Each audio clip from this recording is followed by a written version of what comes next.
Assalamualaikum warahmatullahi wabarakatuh.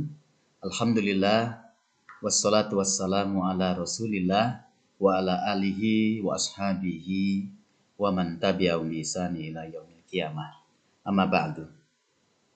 Teman-teman semua, pada kesempatan kali ini saya diminta oleh Universitas Islam Indonesia melalui DPPAI dan DPPM untuk menjadi narasumber dalam rangka pembekalan mahasiswa yang insya Allah akan KKN pada bulan Agustus 2020.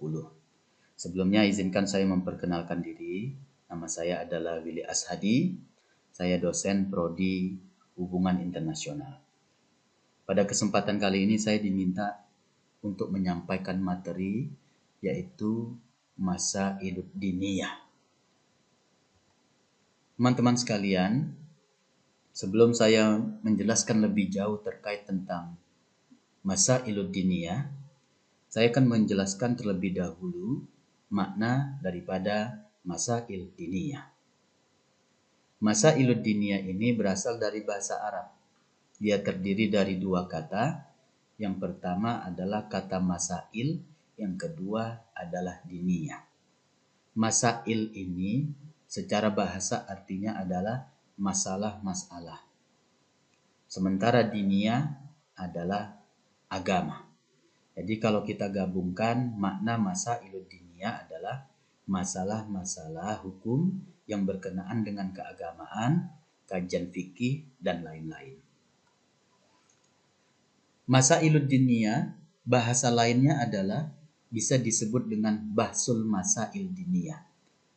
Atau juga para ulama menamakan dengan istilah masailul fiqhiyah. Pada zaman Rasul, ketika beliau masih hidup, umat Islam ketika menghadapi suatu persoalan biasanya langsung dijawab oleh Rasulullah. Dan Rasulullah lah yang langsung memberikan jawabannya. Dan setelah Rasulullah meninggal dunia, maka ketika ada persoalan-persoalan terkait tentang keagamaan, ada pertanyaan-pertanyaan tentang agama, maka yang meresponnya adalah para sahabat. Dalam hari ini adalah khulafaur rasyidin. Maka sahabatlah yang menyelesaikan masalah-masalah hukumnya. Jadi, masailul fiqhiyah atau masalah diniyah merupakan masalah-masalah yang baru yang muncul setelah turunnya Al-Quran dan hadis dan setelah wafatnya Rasul. Yang belum ada ketentuannya secara pasti di dalam Al-Quran. Sehingga dalam mencari jawabannya memerlukan kesepakatan para ulama dalam menentukan hukum yang diambil dari Al-Quran, hadis, ijma' dan qiyas. Masail fikih disebut juga masail fikih al-hadisah atau persoalan hukum Islam yang baru. Masail fikih al-asyriyah, persoalan hukum Islam yang kontemporer. Teman-teman semua, terkait tentang persoalan-persoalan ataupun masalah-masalah hukum keagamaan, kita mengenal 4 ulama besar yang barangkali Anda pun tahu dan nama ini sering kita dengar. Mereka yang 4 itu adalah yang pertama Imam Hanafi, yang kedua Imam Maliki, yang ketiga Imam Syafi'i, dan yang keempat adalah Imam Hambali. Maka setelah wafatnya Nabi ada persoalan-persoalan, ada kasus-kasus tidak ditemukan persoalan hukumnya di dalam Al-Quran ataupun di hadis, maka para ulama inilah, para sahabat inilah yang memberikan solusi dan memberikan jawaban bagaimana menyelesaikan persoalan-persoalan yang terjadi yang menimpa umat pada waktu itu. Yang pertama adalah Imam Hanafi. Nama beliau aslinya adalah Imam Abu Hanifah An-Nu'man. Beliau lahir pada tahun 80 Hijrah. Dan kalau kita lihat profil dari Imam Hanifah ini, beliau sangat berpengetahuan, tentunya sangat wise, sangat bijak, dan berakhlak mulia. Dan beliau dapat membuat perhubungan yang rapat dengan pembesar negara. Artinya Imam Abu Hanifah ini sangat cakap bernegosiasi, berdialog dengan para pembesar-pembesar negara. Bahkan ia mendapat tempat yang baik dalam masyarakat karena dia memiliki ilmu yang luar biasa dan tentunya dia berjaya menjandang jawatan yang tinggi dalam pemerintahan. Nah, Imam Abu Hanafi ataupun Abu Hanifah ini terkenal sebagai seorang yang alim, seorang fikih atau fakih. Fakih itu artinya orang yang memahami ilmu agama yang sangat detail. Dia berdomisili di Irak.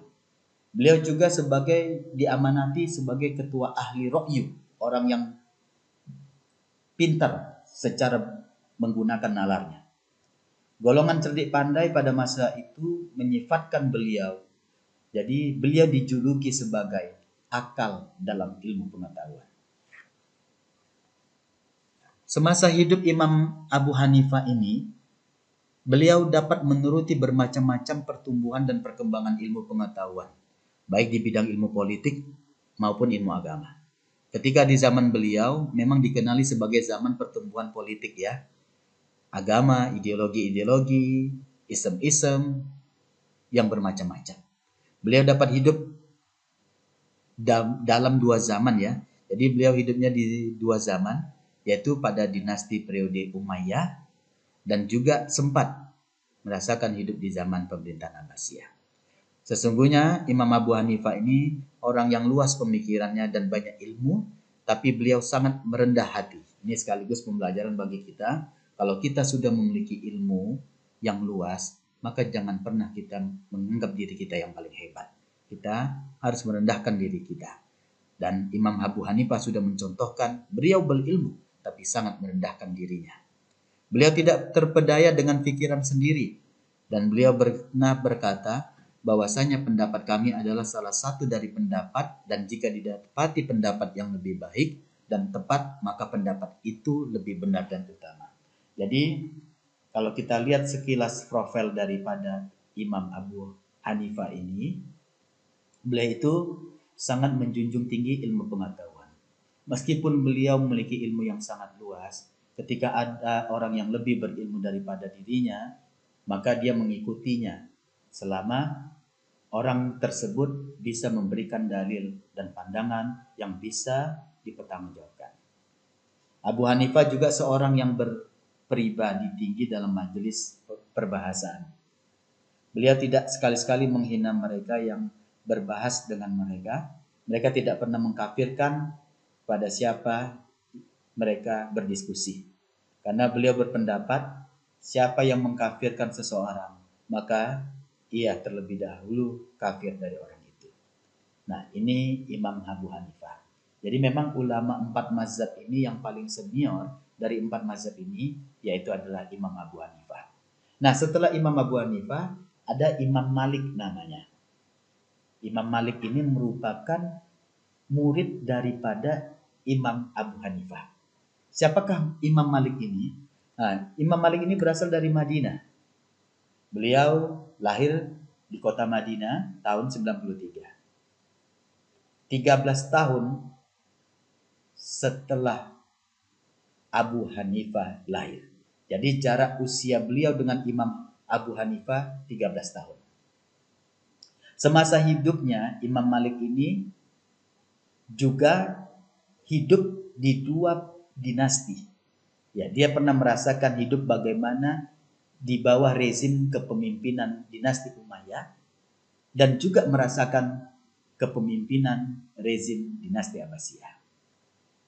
Dia membandingkan dari dinasti Umayyah dan Abbasiyah ini banyak perdebatan sengit antara kedua pemerintahan tersebut.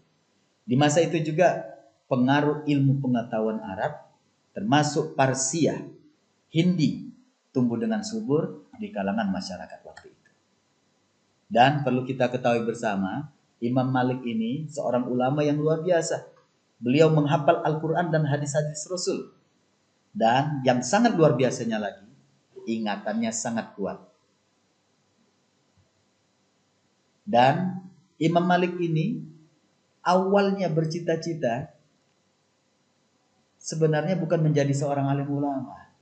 Cita-cita Imam Malik ini, karena waktu itu orang lebih senang bersair. Maka dia bercita-cita ingin menjadi seorang pujangga. Tapi sama ibunya, nah lagi-lagi ibunya ini luar biasa. Pantaslah keberhasilan seorang anak itu pasti tidak terlepas dari pengorbanan ataupun arahan dari seorang ibu. Nah, karena ibunya inilah memberikan nasihat kepada Imam Malik bahwasanya tinggalkan cita-cita menjadi biduan, menjadi seorang pujangga, menjadi seorang penyair. Ibunya merekomendasi, Malik, sebaiknya kamu mempelajari ilmu agama, sebaiknya kamu mempelajari ilmu fikih. Akhirnya Imam Malik mengikuti nasihat daripada ibunya. Dan ini sangat relevan dengan ajaran Nabi. Kalaulah orang tua ridho melepaskan dirimu, maka Allah pun ridho. Sesuai dengan hadis Nabi, ridallahu fi ridho walidaini, wasutullah fi sukti walidaini. Dan perlu kita kesadari dan ketahui bersama teman-teman sekalian, Imam Malik ini secara finansial, secara keuangan, secara ekonomi, beliau merupakan seorang guru yang miskin. Secara perekonomian sangat miskin.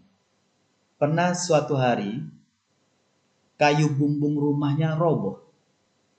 Terus beliau menjual kayu tersebut untuk mendapat sedikit uang sebagai perbelanjaan beliau untuk menjaga kehidupannya.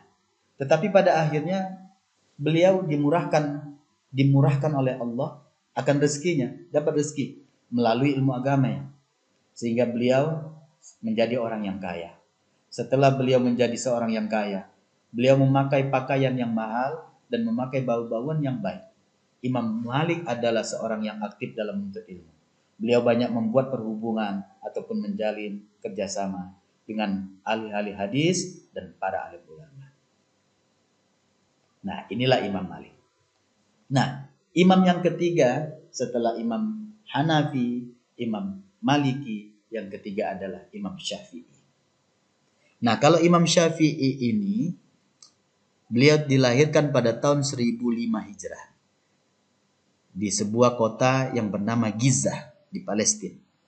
Secara ekonomi beliau juga seorang yang miskin. Tapi beliau sangat kaya dengan semangat dan cita-cita tinggi dalam menuntut ilmu. Beliau banyak mengembara dalam menimba ilmu. Imam Syafi'i dianggap seorang yang dapat memadukan antara hadis dan pikiran dan membentuk undang-undang fikih. Pada permulaannya, beliau cenderung dalam bidang sastra dan syair-syair. Tapi beliau mengubah pendiriannya kepada mempelajari ilmu fikih, sama dengan Imam Malik tadi. Dia lebih concern kepada ilmu fikih dan ilmu hadis, sehingga sampailah beliau ke puncak yang paling tinggi dalam bidang tersebut. Artinya beliau sangat mumpuni dalam ilmu fikih dan ilmu hadis. Dan pada masa muda Imam Syafi'i, hidupnya dalam kemiskinan. Beliau terpaksa mengumpulkan batu-batu, tulang belulang, pelepah tamar untuk ditulis di atasnya. Jadi beliau tidak memiliki buku ya. Jadi menggunakan batu, tulang belulang, pelepah tamar untuk mencatat ilmu. Terkadang beliau terpaksa pergi ke tempat-tempat perhimpunan ataupun majelis orang yang ramai. Kemudian dia minta kertas, dan kertas ini menjadi buku beliau. Ketika beliau mendapat ilmu, beliau catat. Nah, jadi pelajarannya adalah dimanapun kita berada, dimanapun kita belajar, maka teman yang paling baik adalah buku. Ambil buku, ambil kertas, ambil pena, catat pelajaran yang dijelaskan oleh para guru-gurunya. Imam Syafi'i juga masa mudanya sudah menghafal Al-Quran. Bahkan ketika masih kecil beliau sudah menghafal Al-Quran. Termasuk juga menulis hadis-hadis. Beliau sangat tekun mempelajari kaedah-kaedah bahasa Arab, termasuk ilmu nahwu dan ilmu sorof. Nah, imam yang keempat adalah Imam Ahmad bin Muhammad bin Hambal, atau yang dikenal dengan istilah Imam Hambali.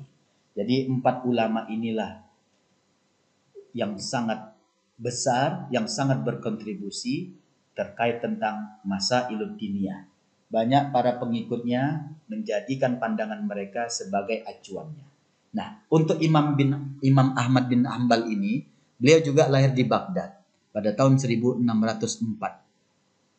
164. Ibnu Hambal adalah sama dengan Imam Syafi'i secara finansial, dia keluarga yang miskin.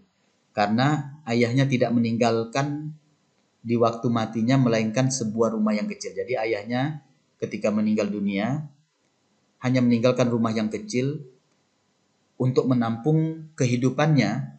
Imam Hambali terpaksa bekerja menjadi seorang penjahit. Kemudian dia mengambil upah dari hasil kerjanya tersebut. Imam bin Hambal ini menuntut ilmu sepanjang hayat. Beliau tetap mempelajari hadis sehingga beliau menjadi seorang imam. Orang pernah berkata kepadanya, sampai kapan engkau akan menuntut ilmu? Padahal engkau sudah mencapai derajat yang paling tinggi. Engkau telah menjadi imam bagi seluruh umat Islam. Kemudian Imam Hambali menjawab, aku akan menuntut ilmu dari ujung dunia sampai ke liang kubur. Inilah yang sering kita dengar para pujangga Arab mengatakan, tuntutlah ilmu sejak buayan sampai akhir hayat. Memang benar, beliau tidak pernah jemuh menuntut ilmu sepanjang hayatnya. Imam Syafi'i adalah seorang guru. Jadi gurunya Imam Ahmad ini adalah Imam Syafi'i. Imam Hambali bertemu Imam Syafi'i yaitu di Hijaz, sewaktu beliau menunaikan haji. Imam Syafi'i mengajarkan di Masjidil Haram, kemudian Imam Hambali belajar kepada Imam Syafi'i. Imam Hambali belajar daripada Imam Syafi'i, kemudian mereka bertemu pula pada kedua kalinya di Baghdad. Kemudian Imam Syafi'i memberikan nasihat kepada Imam Hambali supaya beliau mengikutinya ke Mesir. Kemudian Imam Hambali mengikutinya. Ingin mengikutinya tapi tidak sampai. Nah, teman-teman sekalian. Nah, sekarang kita memasuki pembahasan. Setelah kita mengenal sekilas terkait tentang ulama mazhab yang 4 ini, saya ingin mengatakan kepada Anda semua bahwasanya antara keempat ulama ini hubungannya antara guru dan murid. Imam Hanafi punya murid namanya Imam Maliki. Imam Maliki punya murid namanya Imam Syafi'i. Imam Syafi'i punya murid namanya Imam Hambali. Nah, sekarang kita lihat pembahasan terkait tentang niat sholat. Nah, niat sholat. Kalau jumhur ulama berpendapat, apa hukumnya niat sholat? Mereka sepakat niat sholat itu letaknya di dalam hati. Niat sholat menurut jumhur ulama sepakat niat itu di dalam hati. Pertanyaannya, boleh nggak kita mengeraskan dan melafazkan bacaan niat sholat tadi? Semisal, ada orang yang mau sholat, dia berniat sampai melafazkan bacaannya. Contoh, usolli fardhu zuhri arba'a raka'atin makmuman fardhu lillahi ta'ala. Kalau misalnya kita membaca seperti itu, hukumnya bagaimana? Maka ada ulama mengatakan ini tidak boleh. Ulama mana, pendapat mana yang mengatakan tidak boleh ataupun menolak? Salah satunya adalah Imam Hambali, murid Imam Syafi'i. Dia katakan kalau misalnya kita mau mendirikan sholat, kita melafazkan niat, maka dia menolak. Dia merujuk kepada jumhur ulama, niat sholat itu dalam hati. Kalau menurut Imam Hambali. Tapi ada juga yang membolehkan niat sholat untuk dilafazkan. Siapakah yang membolehkan? Yang membolehkan adalah Imam Syafi'i. Kalau Imam Syafi'i mengatakan niat sholat itu boleh dilafazkan. Itu sebagai untuk penguat bahwasanya kita betul-betul mendirikan sholat dengan fokus dan serius. Nah, ini terkait tentang hukum niat sholat. Ada yang menolak, ada yang membolehkannya. Maka silakan. Kemudian kita masuk ke pembahasan yang lain, yaitu kunut subuh. Sebagaimana yang kita ketahui bersama, di Indonesia pun macam-macam. Di sebuah masjid ada yang melaksanakan sholat subuh berjamaah. Ketika rakaat kedua, sebelum dia melakukan sujud di rakaat kedua, dia melakukan kunut terlebih dahulu. Tapi ada di masjid yang lain juga, di rakaat kedua setelah dia i'tidal sami Allahu liman hamidah, kemudian dia tidak langsung tidak ada kunut, dia langsung sujud. Nah, lantas bagaimana hukum kunut subuh tersebut? Nah, kunut menurut kalangan mazhab Imam Syafi'i, hukum kunut itu adalah sunnah. Sunnah itu artinya apabila dilakukan dapat pahala, Kalau tidak dikerjakan, tidak dilakukan, tidak berdosa. Maka mazhab Syafi'i mengatakan boleh. Kalau kamu mendirikan sholat subuh, kamu pakai kunut, boleh. Hukumnya sunnah. Tapi ada juga yang mengatakan kunut itu tidak disyariatkan. Nah, kalau menurut yang membolehkan yaitu Imam Syafi'i, ini berdasarkan hadis riwayat Imam Baihaqi. Sebagaimana Rasulullah SAW bersabda, terus menerus melakukan kunut pada salat subuh sampai beliau meninggal dunia. Nah, cuman di pendapat yang lain itu tidak disyariatkan. Alasannya kenapa? Karena kunut itu sudah dimansuh. Memang dulu ada, tapi sudah dihapus hukum melaksanakan kunut pada waktu sholat subuh. Karena tidak ada dalil yang sahih yang menunjukkan disyariatkannya khusus kunut pada sholat subuh. Nah, jadi inilah hukum kunut subuh. Kalau Imam Mazhab Syafi'i membolehkan, hukumnya adalah sunnah berdasarkan hadis yang diriwayatkan oleh Imam Baihaqi. Tapi ada juga yang mengatakan tidak disyariatkan karena alasannya kunut itu sudah dimansuh, sudah dihapus hukumnya. Lantas mana yang benar? Dua-duanya boleh kita lakukan. Boleh pakai kunut ataupun boleh tidak pakai kunut. Yang salah adalah yang tidak sholat.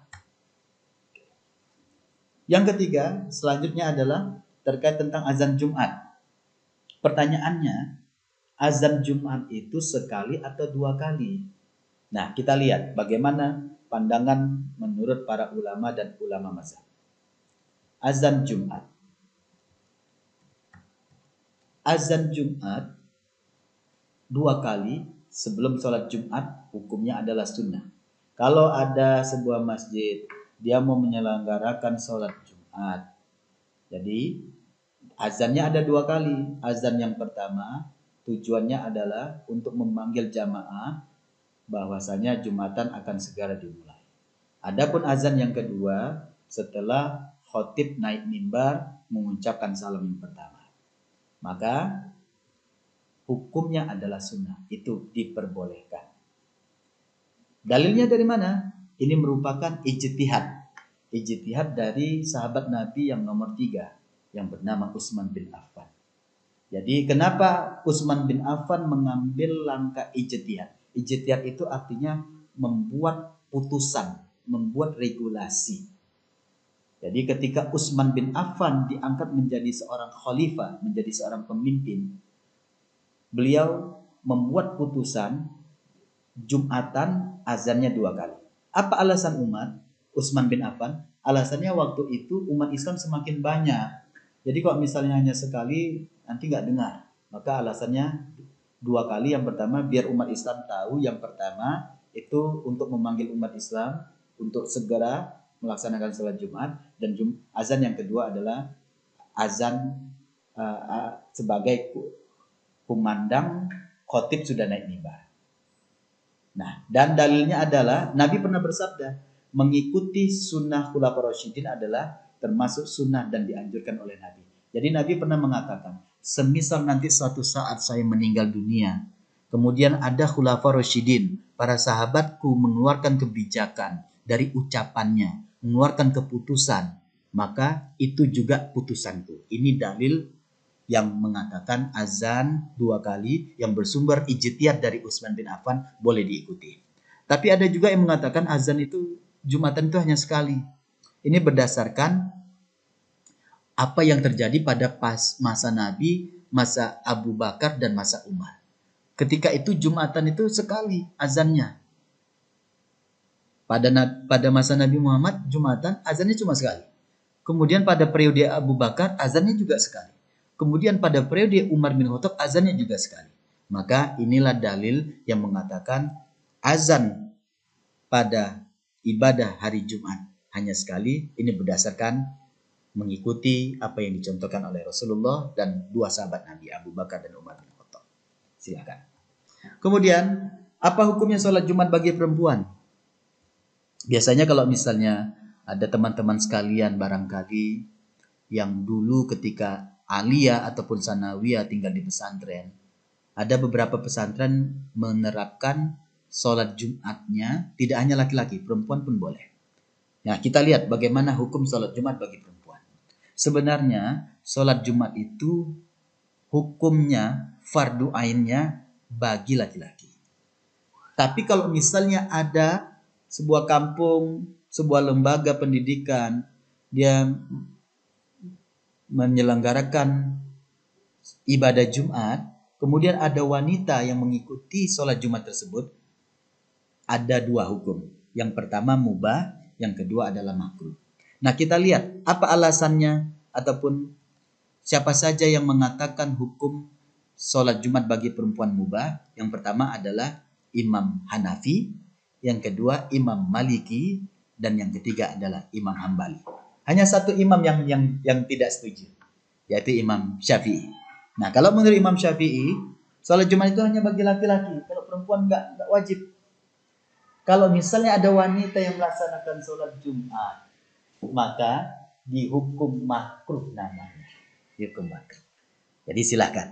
Nah, nanti suatu saat Anda ketika misalnya Anda sudah berada di lokasi KKN, ada situasi yang seperti ini, ada orang yang melaksanakan sholat Jumat, tidak hanya laki-laki, wanita juga sholat Jumat, maka Anda bisa menjelaskan.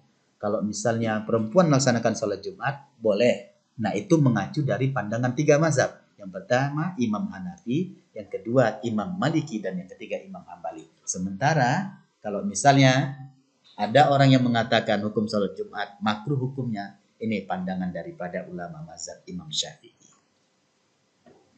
Baik teman-teman sekalian, kita lanjut lagi bahasan kita terkait tentang masalah-masalah seputar keagamaan. Nah, sekarang berhubungan suami istri di siang hari di bulan Ramadan. Nah, sudah jelas ya, berhubungan suami istri di siang hari. Yang pertama yang harus kalian tagline adalah hubungan suami istri di siang hari. Di bulan Ramadan. Kalau di luar bulan Ramadan bagaimana? Kalau di bulan Ramadan bagaimana? Nah, kita lihat hukumnya. Suami dan istri melakukan hubungan suami istri di bulan Ramadan, maka batal puasanya. Ada pertanyaan, Pak, semisal suami istri pegangan tangan, batal nggak puasa? Enggak, batal. Pak, suami istri jalan-jalan berdua, batal nggak puasa? Enggak, batal. Karena yang batalkan puasa berdasarkan fikih, yang batalkan puasa itu ada 3. Yang pertama, makan dengan sengaja, minum dengan sengaja, dan berhubungan seksual bagi mereka yang sudah berkeluarga. Maka hukum berhubungan suami istri di siang hari, meskipun mereka suami istri, tapi dilaksanakan di bulan Ramadan, maka batal puasanya mereka. Dan tidak hanya berhenti di situ. Selain membatalkan puasa mereka berdua, mereka wajib membayar kifarah, membayar denda. Berapa dendanya? Nah, kalau zaman Rasul itu harus memerdekakan budak. Budak itu mahal loh. Makanya ini orang yang sudah bersuami istri loh. Kan sah-sah saja, tapi karena mereka melakukan hubungan di bulan Ramadan, maka ini dilarang. Batal puasa, selain batal mereka harus bayar kafarat, bayar denda, dan dendanya adalah memerdekakan budak. Kalau saya tidak salah, harga budak waktu itu kalau kita setarakan itu seharga mobil Avanza. Mahal. Tapi semisal, Pak, kami kan baru pasangan baru, Pak, baru menikah kemarin sebelum puasa. Kami menikah pada bulan pas lagi marak-maraknya COVID-19, Pak. Kami menikah, Pak. Maka kalau kami belum punya duit, Pak, untuk memerdekakan budak, maka boleh. Kalau kamu tidak mampu untuk memerdekakan budak, maka kamu wajib puasa 2 bulan berturut-turut.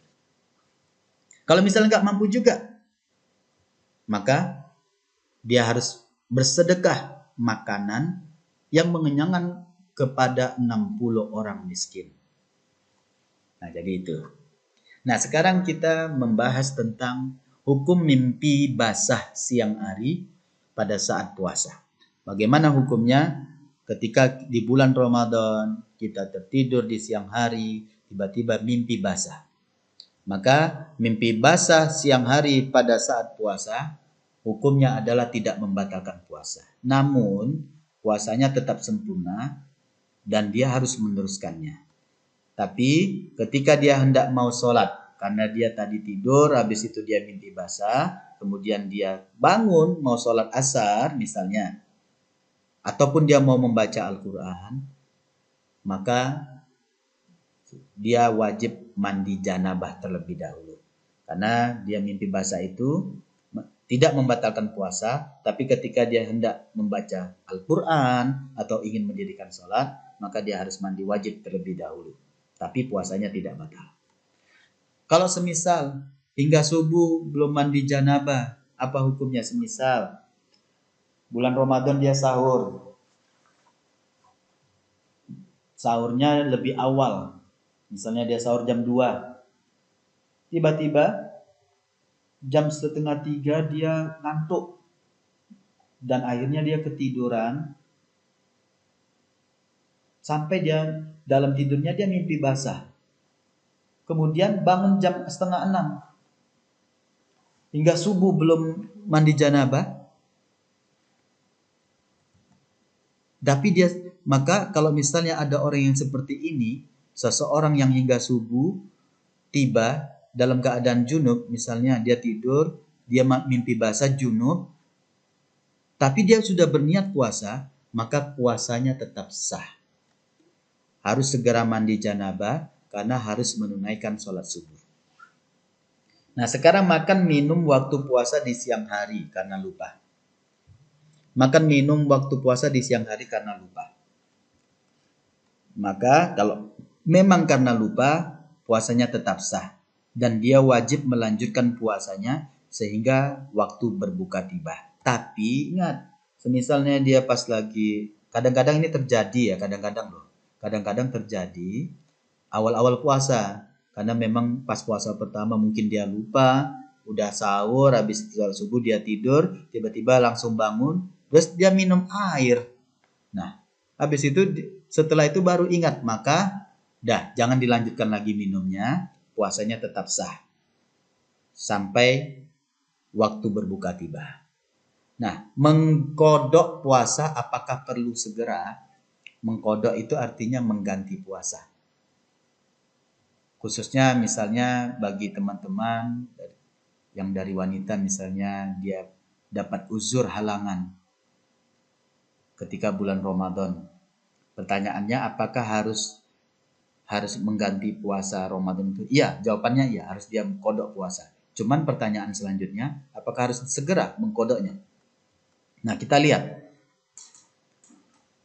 Mengganti puasa atau puasa Ramadan yang ditinggalkan bagi mereka yang memiliki uzur, maka hukumnya harus diganti.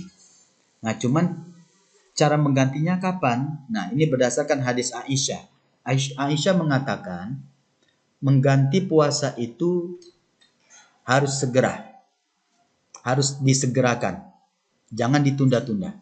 Nah, tapi kalau Aisyah sendiri, dia mengganti puasa itu sampai di akhir Sya'ban. Karena semisal Ramadan jatuh di sini, ketika bulan Ramadan ada batal puasa dia tidak berpuasa karena uzur syar'i, entah halangan dan yang lainnya, maka dia diharapkan bisa menggantinya di bulan Syawal. Semisal harapannya adalah disegerakan tadi bulan Syawal atau Zulkaidah atau Zulhijjah, tapi jangan sampai melebihi bulan Sya'ban.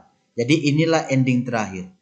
Maka diharapkan mengganti puasa itu disegerakan. Namun misalnya belum sempat di bulan Syawal, di Zulkaidah, Zulhijjah, boleh kita ganti di Muharram, Safar. Asalkan jangan sampai melebihi batas bulan Sya'ban. Ini berdasarkan hadis Aisyah radhiyallahu anha.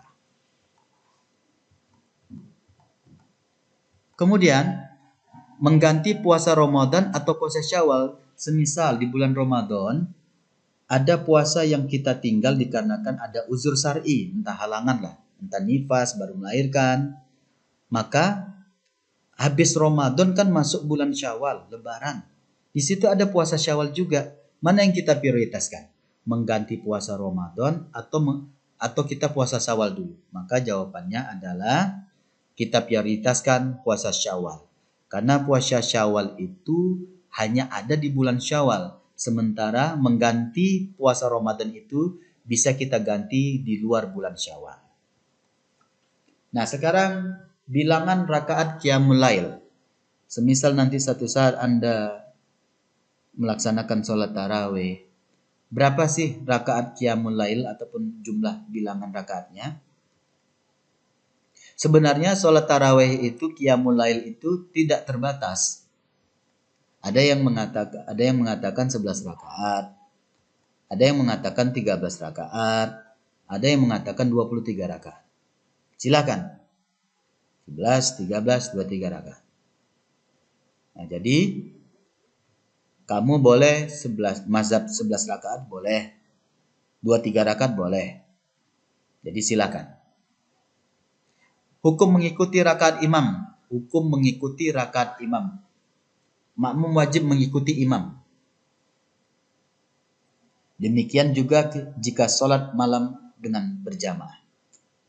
Kalau imam mendirikan sholat 11 rakaat, maka makmum 11 rakaat. Jika imam mendirikan sholat 13 rakaat, maka makmum 13 rakaat. Jika imam mendirikan sholat 23 rakaat, maka makmum mendirikannya 23 rakaat. Yang salah itu imam mendirikan 23 rakaat, makmumnya 8 rakaat. Nah, ini mohon dicermati. Yasinan, tahlilan, dan zikir berjamaah. Yasinan, tahlilan, dan zikir berjamaah. Apa hukum yasinan? Apa hukum tahlilan? Apa hukum zikir? Hukumnya adalah mubah. Tahlilan mubah, zikir mubah. Kenapa dihukum membaca yasinan itu hukumnya mubah? Karena membaca surat yasin itu bagian dari Al-Quran, sehingga membacanya berpahala. Kenapa tahlilan hukumnya mubah? Mubah itu artinya boleh ya. Mubah itu karena tahlilan itu bisa memperbaharui iman. Kenapa zikiran itu hukumnya mubah? Karena zikir itu kalau kita baca sebanyak-banyaknya bisa menguatkan iman. Maka dihukum mubah. Ini pendapat yang pertama. Hukum yasinan, tahlilan, dan zikiran hukumnya mubah. Ini alasannya. Sementara ada juga ulama mengatakan yasinan, tahlilan, dan zikiran itu hukumnya adalah bid'ah. Pernah dengar istilah bid'ah? Bid'ah itu artinya mengada-ngada. Mengada-ngada artinya tidak pernah dicontohkan oleh Nabi dan Rasul. Yasinan nggak ada. Dulu nggak Rasul tidak pernah yasinan. Tahlilan tidak pernah. Zikiran nggak pernah. Maka hukumnya bid'ah. Tidak didasarkan kepada Al-Quran dan As-Sunnah. Seandainya ada dalil sekalipun, maka itu adalah dalil yang dibuat-buat dengan mendasarkan kepada hadis do'if yang lemah dan hadis maudhu atau hadis palsu. Yang ada adalah perintah membaca Al-Quran. Misalnya surat Yasin, bukan yasinan. Perintah berzikir dengan kalimat tahlil, bukan tahlilan. Sedangkan seluruh hadis yang berbicara tentang keutamaan membaca surat Yasin adalah hadis dhaif dan hadis maudhu. Nah, yang terakhir, bagaimana hukum memelihara dogi atau memelihara anjing? Anjing yang digunakan untuk menjaga tanaman, anjing yang digunakan untuk berburu, dan anjing yang digunakan untuk menjaga hewan ternak, maka itu diperbolehkan. Jika kita memelihara dogi, tidak ada alasan kita untuk menjaga tanaman, untuk berburu, dan menjaga hewan ternak, maka hukumnya adalah berdosa. Bahkan setiap hari pahalanya akan berkurang sebesar 1 kirot. Ini berdasarkan hadis Nabi. Nabi pernah bersabda, barang siapa yang memanfaatkan anjing selain anjing tersebut untuk menjaga hewan ternak, untuk berburu, dan untuk menjaga tanaman, maka kalau misalnya kita tidak gunakan untuk keperluan 3 hal tersebut, maka setiap hari pahala orang yang memeliharanya berkurang sebesar 1 kirot. Lantas 1 kirot itu berapa? Ada yang mengatakan 1 kirot itu sebesar gunung Uhud. Makanya ini menjadi perhatian kita bersama. Kalaulah kita memelihara hewan peliharaan, terutama khususnya kita pelihara dogi, maka kalau kita tidak gunakan ataupun kita pelihara dogi, tidak kita jadikan untuk alasan menjaga tanaman, untuk berburu, untuk menjaga hewan ternak. Kita melihara dogi hanya gaya-gayaan. Kan banyak kita perhatikan orang kan, pelihara dogi, pelihara anjing, hanya sekedar untuk gaya-gayaan. Maka Rasul mengatakan pahalanya akan berkurang sebesar 1 kirat. Mudah-mudahan kita terhindar dari tersebut. Terima kasih. Inilah yang bisa saya sampaikan. Mudah-mudahan materi ini bisa menjadi bekal Anda suatu ketika Anda nanti memang sudah melaksanakan KKN di lokasi masing-masing, dan saya berharap kalian belajar dengan sebaik-baiknya dan rangkaian KKN kalian berjalan dengan lancar. Terima kasih. Akhirnya kepada Allah saya berserah diri. Wassalamualaikum warahmatullahi wabarakatuh.